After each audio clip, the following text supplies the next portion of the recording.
하나님께서 오늘 우리에게 주시는 말씀으로 받으며 우리 다 같이 함께 봉독하십니다. 시작.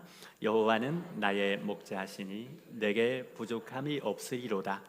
그가 나를 푸른 풀밭에 누이시며 쉴 만한 물가로 인도하시는도다. 내 영혼을 소생시키시고 자기 이름을 위하여 의의 길로 인도하시는도다. 내가 사망의 음침한 골짜기로 다닐지라도 해를 두려워하지 않을 것은 주께서 나와 함께 하심이라. 주의 지팡이와 막대기가 나를 안위하시나이다. 주께서 내 원수의 목전에서 내게 상을 차려주시고 기름을 내 머리에 부으셨으니 내 잔이 넘치나이다.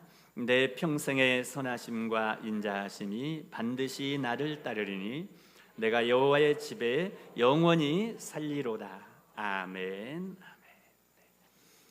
오늘 2025년 새해 첫 주일날 예배하러 나오신 여러분들에게 하나님께서 크신 은혜 베풀어 주시기를 축원드립니다. 새해가 밝았습니다. 그러나 아직도 이 나라가 어두움 속에 있지만 하지만은 하나님께서 새 빛을 이 나라에 비춰 주실 것입니다.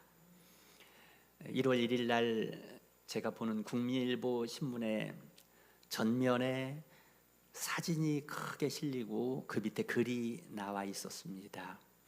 그 모습을 여러분들에게 보여드리면 좋을 것 같은 마음도 드는데요. 온 나라가 지도가 있는데 꽁꽁 얼어붙어 있는 모습이었고요. 그 주변으로 산이 있는데 그 산에 해가 떠올라서 밝은 빛이 비춰오는 모습이었습니다. 이렇게 이 나라가 꽁꽁 얼어붙어 있어도 새해에 하나님이 주시는 빛이 떠오르고 있다라는 것을 보여주고 있던 것이었습니다. 그리고 그 밑에 이러한 글이 쓸려 있었습니다. 2025년 새해 모두의 마음속에도 빛나는 해가 뜨기를 바랍니다. 이렇게요. 그래서 우리 옆에 분들에게 이렇게 인사하시면 좋겠습니다.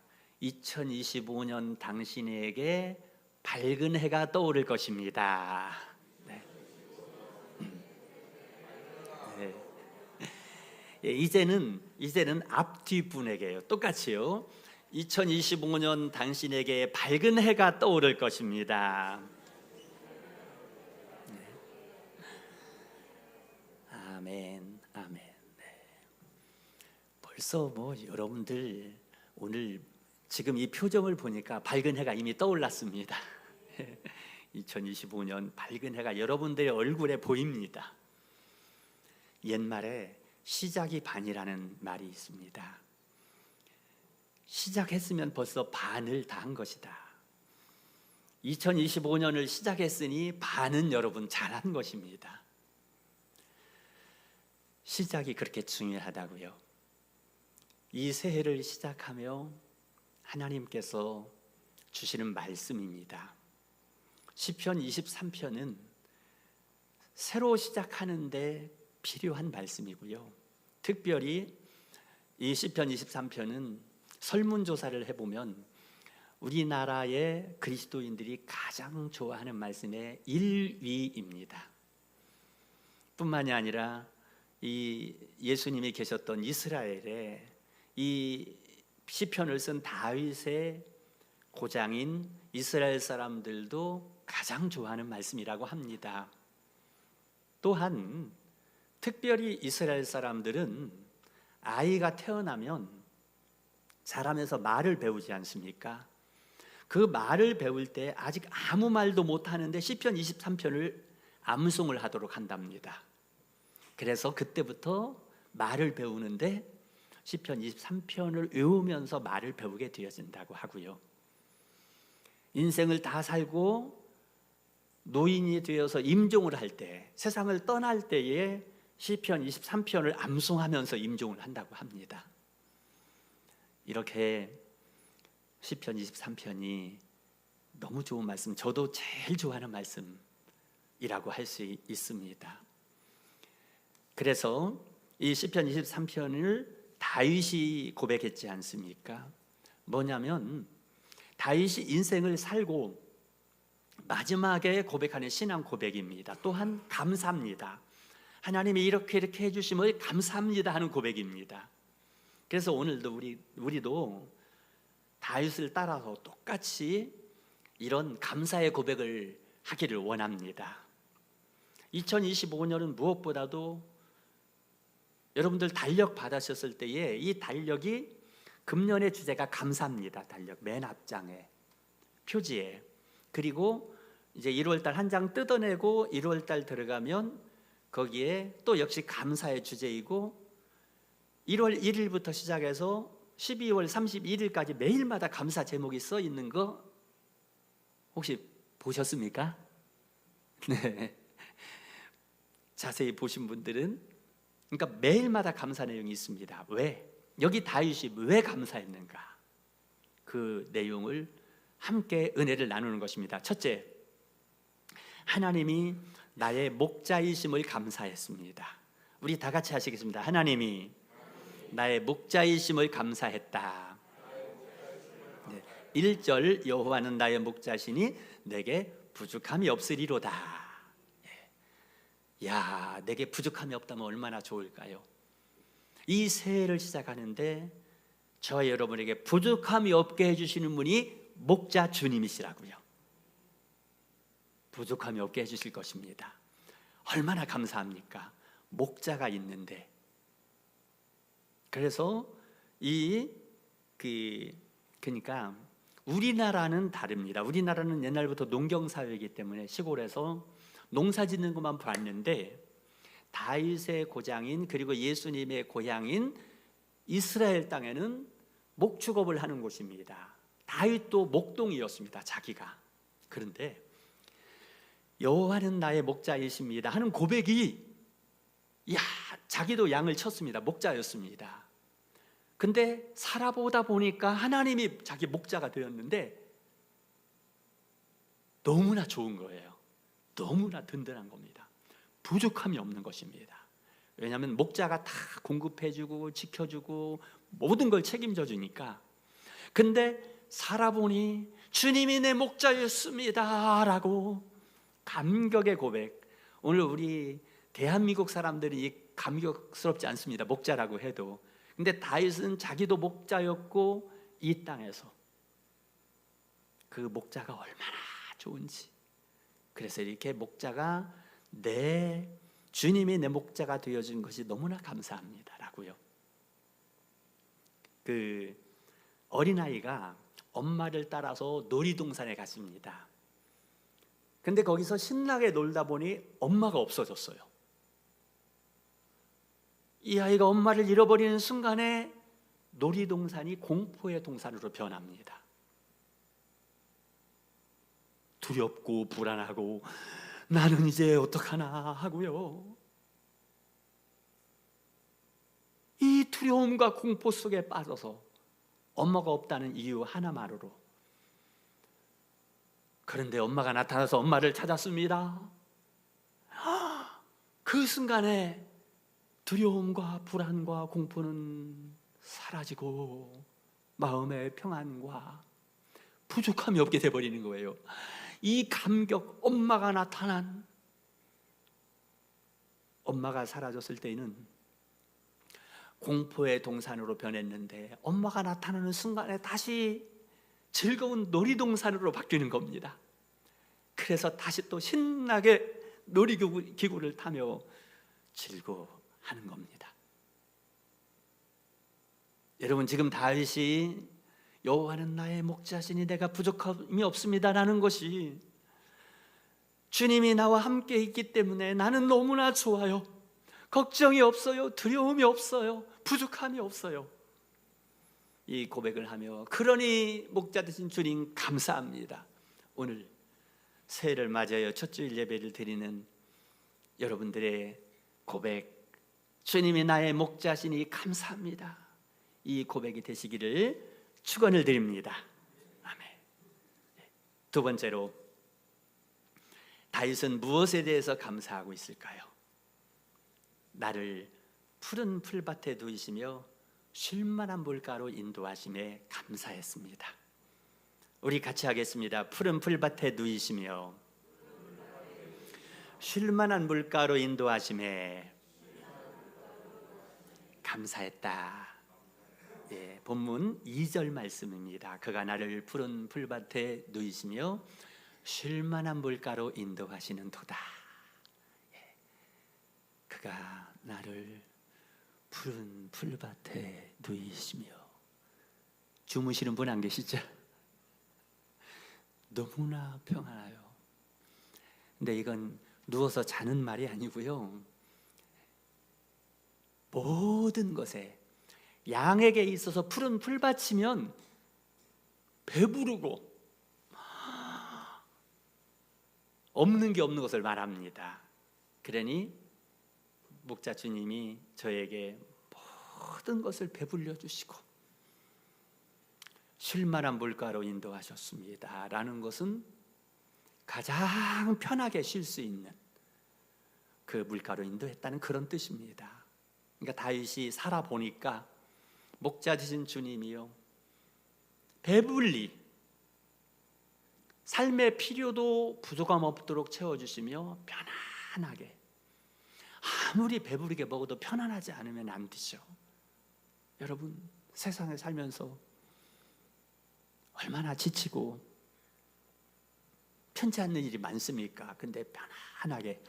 그래서 온 세계 사람들의 로망이 뭐냐면 푸른 풀밭과 쉴만한 물가입니다. TV에 보면 어제도 그 텐트 밖의 유럽인가 그 프로그램이 요즘에 나오더라고요. 거기 보니 저 스위스 알프스와 독일과 이태리의 그 알프스 골짜기에 푸른 풀밭과 쉴만한 물가, 그게 세계 사람들의 로망입니다. 물론 우리나라 사람들에게도. 그래서 옛날에 가수 남진 씨가 부른 노래를 보면 저 푸른 초원 위에 그림 같은 집을 짓고 사랑하는 우리님과 한평생 살고 싶어? 국민 가요가 아니었습니까? 우리 어렸을 때 어린 우리 친구들도 밖에만 나오면 이 노래 부르고 다녔습니다. 저 푸른 초원 위에 그림 같은 집을 짓고. 다윗이 지금 똑같은 고백을 합니다. 그가 나를 푸른 풀밭에 누이시고 쉴만한 물가로 인도해 주시는 주님만이 우리를 부족함이 없는 곳으로 인도해 주신다는 그런 뜻입니다. 이게 우리들의 로망임에도 불구하고 우리 오늘날 사람들은 그 로망대로 살지 못하고 두 가지의 깃발을 들고 살다고 합니다. 혹시 무슨 깃발인지 들어보셨습니까? 죽기, 살기, 두 가지 깃발을 들고 산대요. 죽기, 살기로 살아야 된다 해서 매일 아침에 일어나면 죽기 들고 살기를 들고 살아간다. 근데 여러분, 죽기, 살기로 산다고 해서 잘 됩니까? 내가 아침에 일찍 일어나서 밤늦게까지 죽기 살기로 생존 경쟁을 하며 산다고 해서 푸른 풀밭으로 쉴만한 물가로 인도를 받습니까? 아닙니다. 지금 다윗의 고백은 뭐냐면 주님이 목자가 되실 때만, 내가 죽기 살기로 해서가 아니라 주님이 목자가 되실 때에 내가 부족함이 없는, 배부르고 만족할 수 있는 푸른 풀밭으로 가고 발 뻗고 편히 쉴 수 있는 쉴만한 물가로 갈 수 있다라는 그러한 뜻입니다. 그러니 주님, 우리에게 그렇게 해주시는 분이라고요. 우리나라 사람들요, 잠도 잘 안 잡니다.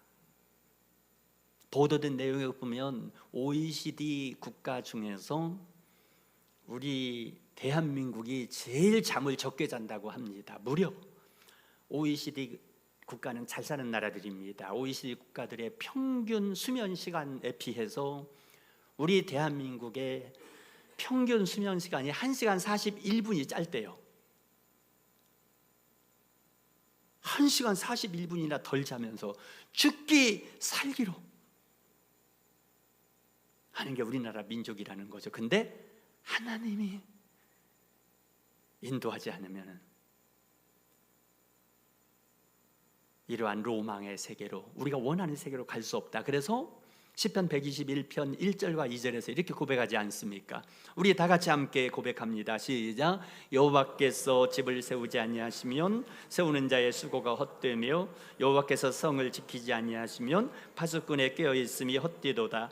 너희가 일찍이 일어나고 늦게 누우며 수고의 떡을 먹음이 헛되도다. 예, 그렇습니다. 아무리 일찍 일어나서 밤늦게까지 죽기 살기로 해도 하나님이 돕지 않으면 헛된 것이 된다. 이런 말이 있더라고요. 돈이 사람을 따라와야지 사람이 돈을 따라가면 돈이 붙지 않는다. 이런 말이 있더라고요. 무슨 뜻입니까? 내가 돈을 따라간다고 돈이 붙는 것이 아니라 돈이 따라와야 된다. 이건 아주 세속적인 표현인데요, 우리 신앙인의 표현으로 바꾸면은 하나님이 해주셔야 된다는 거죠. 그래야 뭐 물길도 붙고 내게 평안도 붙을 수 있고 하나님이 하게 해주셔야 된다. 이러한 의미인 것입니다. 그래서 우리 여러분 들어보셨을 것입니다. 본죽 있죠. 본죽이라는 프랜차이즈. 그 대표가 김철호 집사님과 최복이 집사님 두 부부입니다. 그분들의 간증을 들어보게 되면 이 두 부부가 서울에 있는 대학로에서 조그만 호떡을 구웠다고 합니다. 호떡 가게를요. 호떡 가게를 굽는데 문제는 구청에서 단속반이 나와가지고 계속 철거를 시키는 겁니다. 호떡 장사를 할 수 없는 상황이 돼서 하나님 앞에 기도를 하는데, 하나님 살려달라고, 먹고 살아야 되지 않겠습니까? 기도하는데 문득 떠오른 게 죽집을 해라. 죽을 시작을 했는데, 여러분 알다시피 죽은 아플 때 먹는 거잖아요. 환자들이 먹는 죽을 뭐가 되겠습니까?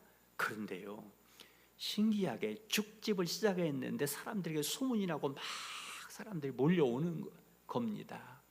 그때에 그는 깨닫게 되는 거죠. 아, 하나님이 허락하시면 환자들이 먹는 죽인데 일반인들이 음식점을 찾아와서 먹더라 해서 더 믿음을 가지고 경영을 하는데, 무려 1,400여 개의 프랜차이즈 점이 생기게 됐고 유명한 기업이 되지 않았습니까?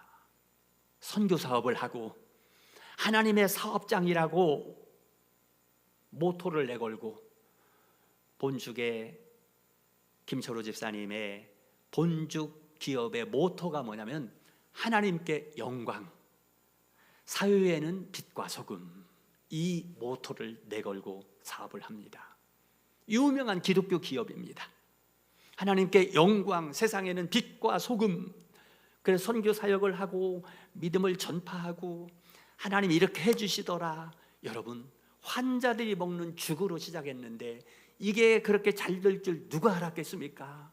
인간적인 생각으로는 안 되겠지만은 하나님이 하게 해주시니 되더라. 자, 물론 우리가 열심히 해야 되지만은 열심히 해도 하나님이 돕지 않으면 안 되는데, 하나님께서 내 목자 되신 주님이 도와주시면 여러분 잘 되게 될 것입니다. 사람의 상식과 환경을 뛰어넘어서 하나님이 하게 해주시면 잘 됩니다. 내가 아무리 노력해도 하나님이 허락하지 않으면 안 되는데, 목자 되신 주님이 경영해 주시고 목자 되신 주님이 돌봐주셔서 푸른 풀밭처럼 쉴만한 물가처럼 여러분들의 인생과 가정과 직장과 아름다운 교회 모든 것들이 잘 되어지게 해주심을 감사합니다. 이 고백을 우리 드리는 것입니다. 예. 그리고 세 번째로, 다윗은 무엇에 대해서 감사할까요? 어두운 골짜기에서 하나님이 지켜주시고 함께 해주심에 감사했습니다. 우리 함께 하시겠습니다. 인생의 어두운 골짜기에서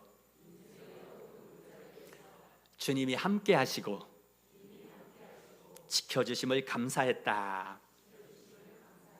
네. 본문 4절 말씀입니다. 4절 말씀 우리 다 같이 읽습니다. 시작. 내가 사망의 음침한 골짜기로 다닐지라도 해를 두려워하지 않을 것은 주께서 나와 함께 하심이라.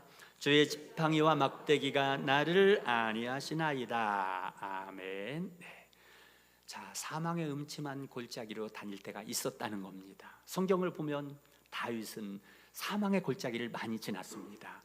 그런데 여러분 아세요? 내가 사망의 골짜기를 가는데 오히려 거기에서 주께서 나와 함께 하심을 경험했다. 이것이 다윗의 고백과 감사고 오늘 우리의 고백과 감사입니다. 이상하지 않습니까? 그 다윗이 사울 왕이나 압살롬이나 이런 반역이나 대적들이요 죽이려고 하는 사망의 골짜기를 산으로 피하고 골짜기로 피하고 바위 사이로 피하고, 그런데요 그곳에서요 주님이 함께 하심을 경험했습니다. 그 사망의 골짜기에서 오히려 주님의 막대기와 지팡이로 나를 안위해 주시고 건져 주심을 경험했습니다. 다윗은 목동이었습니다. 때로는 사자가 습격하고 곰이 습격해서요 어린 양 한 마리를 잡아가면 다윗이요 그 목자의 지팡이를 가지고 달려가서 그 곰과 사자를 때려 눕히고서 그 양을 구조했는데, 나중에 보니까 주님이 내 목자가 되어주셔서 어린 양같이 힘없는 나를, 저 환난과 대적들이요 나를 죽이려고 하고 나를 쓰러뜨리려고 하는 사망의 골짜기에서 주님이 목자 되어줘서 주님의 막대기를 가지고서 그 적들을 물리쳐 주시고 나를 구해 주셨습니다. 나는 이 고백을 하고 있는 것입니다. 여러분 어떠십니까? 저는 저의 인생을 돌아봤습니다. 그동안 인생을 살아오며 사망의 음침한 골짜기를 통과할 때가 많았습니다. 그런데 돌이켜보니 그때마다 주님이 저와 함께 하심을 경험하게 해주셨습니다. 왜냐하면 만약에 그때 주님이 함께 안 계셨더라면 저는 살 수 없었기 때문에, 그래서 주님이 마치 이사야 41장 10절 말씀 자주 묵상을 합니다. 주님 두려워하지 말라, 내가 너와 함께 함이니라. 놀라지 말라, 나는 내 하나님이 됨이니라. 내가 너를 굳세게 하리라. 내가 너를 붙들어 주리라. 내 의로운 오른손으로 너를 붙들리라. 이렇게요. 두려워하지 말아라. 사망의 골짜기 같은 곳을 통과할 때에 두려워하지 말라, 내가 너와 함께 있을 것이라. 다윗이요 주께서 나와 함께 하셨습니다. 나와 함께 하셨습니다. 여러분은 어떠십니까? 같은 고백 아니십니까? 지금까지 살아온 날들을 볼 때에 저는 우리 성도님들부터 이런 얘기를 너무나 많이 듣습니다. 목사님, 그때 저 죽는 줄 알았어요. 망한 줄 알았어요. 근데 지나고 보니 하나님 은혜를 인도해 오셨더라고요. 지나고 보니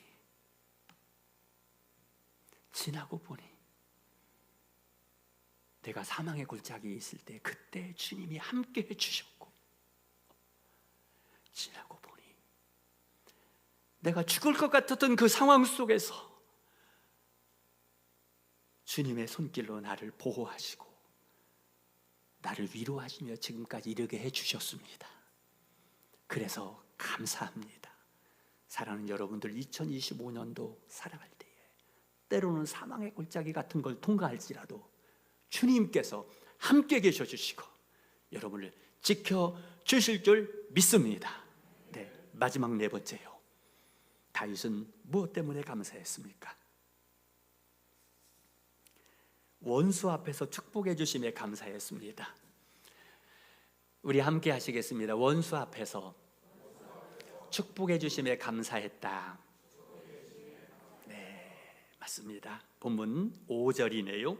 주께서 내 원수의 목전에서 내게 상을 차려주시고 기름을 내 머리에 부으셨으니 내 잔이 넘치나이다. 다윗은요 원수들이 많았지 않습니까?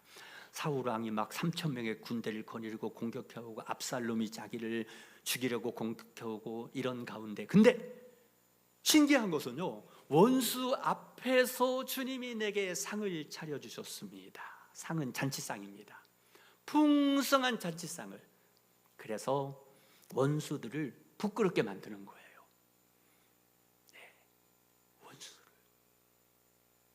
원수들을 창피하게 만들어 버리는 겁니다. 정말 성경에 보면 다윗이요, 그런 원수들에게 막 쫓겨 다니는데 그들을 다윗을 통해 부끄럽게 만듭니다.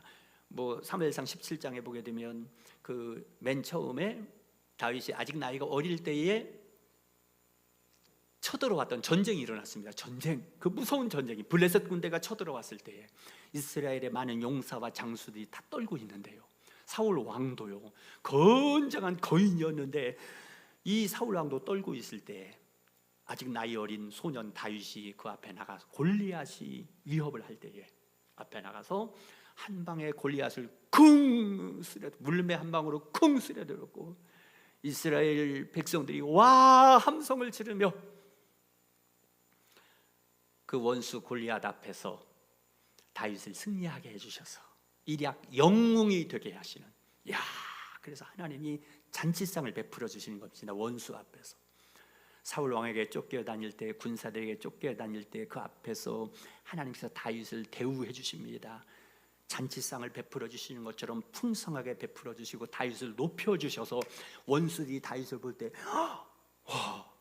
하나님이 다윗과 함께하네, 무서워 하면서 그 앞에서 절절매게 해주시는 이러한 일들을 우리 하나님께서 다윗 앞에서 해주셨습니다. 그렇습니다. 자, 여러분, 요셉의 인생도 그랬습니다. 요셉이 형들에게 팔려서 노예로 팔려가지 않습니까? 얼마나 억울한 일이에요. 형들이 인신매매를 해서 어린 요셉을 팔아먹었으니 애굽에 가서 모진 고생을 하는데요,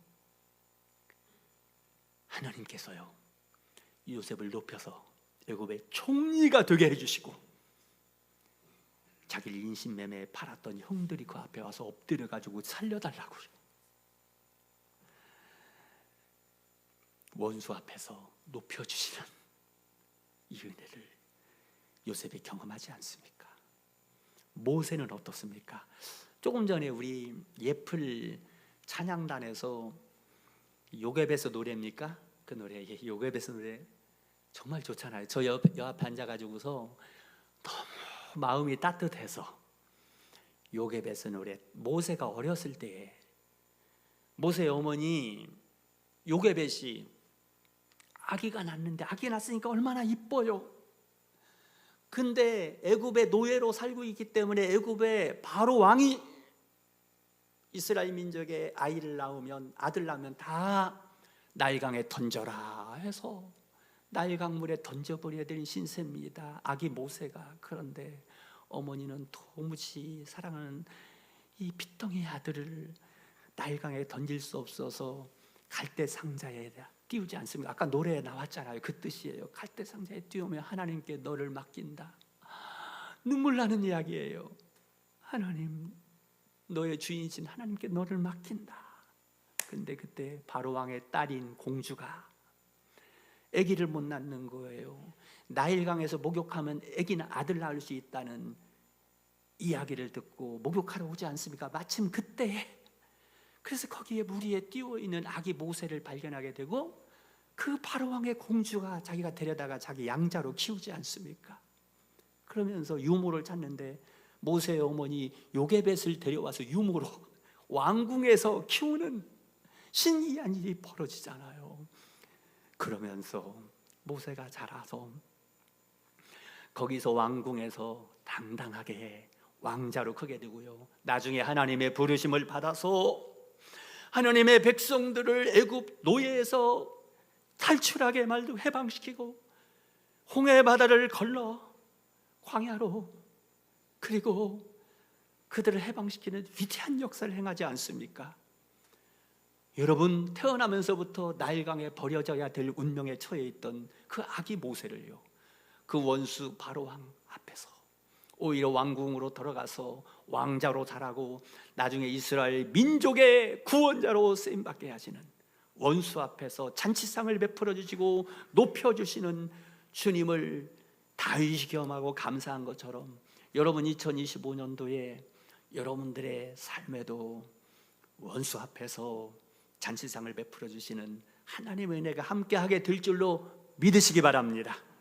네, 그럼 이제 잠깐 적용을 하고 마치도록 하겠습니다. 우리는 어떻게 고백해야 될까요? 다윗이 이런 하나님 앞에 감사하며 그가 하나님 앞에 고백을 하였습니다. 무슨 고백이냐면 제가 하나님의 집에 영원히 살겠습니다. 이런 고백입니다. 우리 다 같이 하겠습니다. 제가 하나님의 집에 영원히 살겠습니다. 마지막 6절입니다. 내 평생의 선하심과 인자하심이 반드시 나를 따르니 내가 여호와의 집에 영원히 살리로다. 여호와 하나님이 저 목자가 되어 주시니 저에게 부족함이 없어서 감사하고 푸른 풀밭으로 인도해 주셔서 감사했고 사망의 골짜기에서도 저를 지켜주심이 감사했고 원수 앞에서 잔치상을 베풀어 주심이 감사했고 그러니 제가 나의 목자 되신 주님 집에 영원히 살겠습니다. 예, 여러분 2025년도 시작하며 목자 되신 주님과만 함께 살면 걱정이 없습니다. 지금까지 말씀드린 그 그대로입니다. 목자 되신 주님이요 부족함이 없게 해주실 거예요. 어떤 어려움도 통과하게 해주시고요 함께 하시고 지켜주실 것입니다. 모든 필요를 채우셔요. 목자가 다 채웁니다. 그러니 목자의 집에 저는 영원히 살겠습니다. 이 고백만 하시면 돼요. 다른 거 다 걱정 마시고요. 제가 여러분 오늘 첫 주일날 잘 오신 거 맞죠? 목자의 집에 왔으니 여기서 영원히 살겠습니다. 이 땅에서만이 아니라 영원히 살겠습니다 라는 고백입니다. 박윤선 박사님이 계십니다. 우리나라 신학의 기초를 세우신 박윤선 목사님이요 신학자로서 우리나라 신앙의 기초를 세우신 분이신데 이분이 소천하실 때에 보신 목사님의 얘기를 들었습니다. 평생 신학자의 삶을 사시고 임종할 때가 되셨는데 혼수 상태에 들어갔습니다. 의식이 없습니다. 그런데 의식이 없는데 입으로 뭐를 중얼중얼 하더랍니다. 그 옆에 있던 목사님이 아니 혼수 상태에 의식이 없는데 무슨 중얼중얼 하나 하고 귀를 기울여 들었더니 시편 23편을 암송을 하시더래요. 혼수 상태에서. 야 신기하다 했는데 글쎄요 방언처럼 암송을 하는데 어느 나라 말인가 들어봤더니 글쎄 히브리어로 암송을 하더래요. 히브리어가 뭐냐면 구약 성경의 언어입니다. 다윗이 시편 23편을 고백했던 그 언어 이스라엘 언어예요. 그 언어로 신학자이시니까 히브리어에 능통했습니다. 그래서 혼수 상태에서 시편 23편을 여호와는 나의 목자시니 내가 부족함이 없이로다 하고 고백을 하면서 천국으로 가셨다라는 거예요. 정말 은혜되더라고요. 제가 그 얘기를 듣고부터요 매일 시편 23편을 새벽 기도 때마다 암송을 합니다. 그러면서 주님 오늘 주님이 저를 부르셔도 여호와는 나의 목자라고 내가 시편 23편을 고백하며 주의 나라에 가게 하여 주시옵소서. 나의 평생의 선하심과 인자하심이 나를 따라오셨으니 나는 목자진 주의 집에 영원히 살겠습니다. 이렇게 고백하는 마지막으로 잠깐 사진을 좀 보여드리려고 합니다. 무슨 사진이냐면 지난 주간에 장례식이 있었는데요. 장례식의 마지막 순서는 부평 가족공원에 가서 화장을 하는 순서입니다. 근데 화장 이제 들어가게 되면 가족공원 말 그대로 가족공원을 저는 돌아다닙니다. 가장 어디 가는 것보다 은혜가 되고 마음이 평안한 곳이 제 경험으로는 가족공원이에요. 가면 정말 가족공원입니다. 거기 가면은요 가족들이 거기 묘지에 묻혀 있고 또 납골당에 이렇게 유골이 안치가 돼 있는 가끔 보면은 가족들이 찾아와서 거기서 기념을 하고 이렇게 꽃도 놓고 합니다. 그런데요 거기 가보면요 아무도 싸우는 사람 없습니다. 다투는 사람 없습니다. 사랑이 넘쳐요. 사랑의 고백이 넘칩니다. 저는 일부러 거기 가면 돌아봅니다. 며칠 전에도 거기 장례식 인도하고 마지막에 이제 돌아보면서 사진을 좀 찍었습니다. 거기 산책로에 도로를 가다 보면 도로에다가 옆에다가 납골 이제 설치를 해놓고 거기다가 요골함을 안치해 놓은 상태에서 가족들이 와서 사진들을 붙이고 꽃도 붙여놓고 한 그런 광경입니다. 그걸 보며 저는 우리가 주님 앞에서 영원히 사는구나, 이걸 느낀다라는 거죠. 그래서 한번 사진 좀 띄워주시겠습니까? 제가 직접 찍은 사진들이에요. 여기 내용에 보게 되면은 고 이영숙 어머니의 기도로 지금 우리가 있습니다. 사랑합니다. 편히 쉬세요.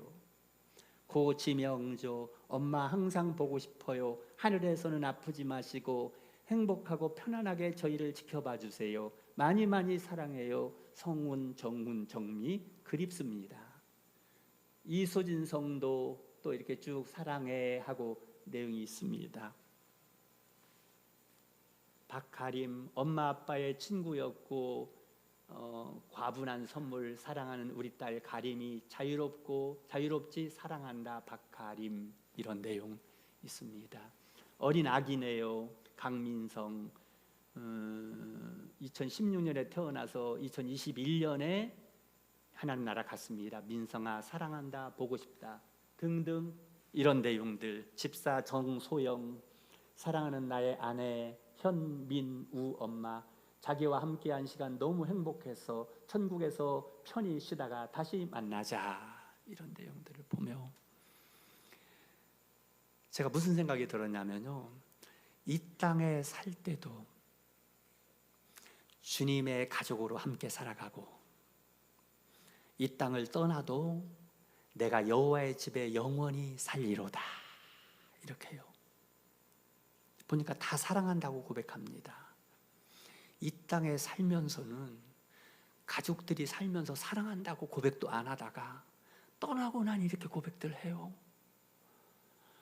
우리는 이 땅에서 사랑한다고 많이 고백하고 후회 안 될 만큼, 그래서 이 땅에서 주님의 가족으로, 가족공원 가보니까 진짜 가족이 여기 있더라고요.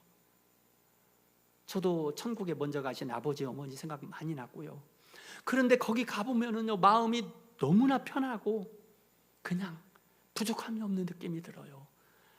이 땅에서 나의 평생에 여호와의 선하심과 인자하심이 나와 함께 하시고, 그러므로 내가 이 땅을 떠나도 여호와의 집에 영원히 살겠습니다.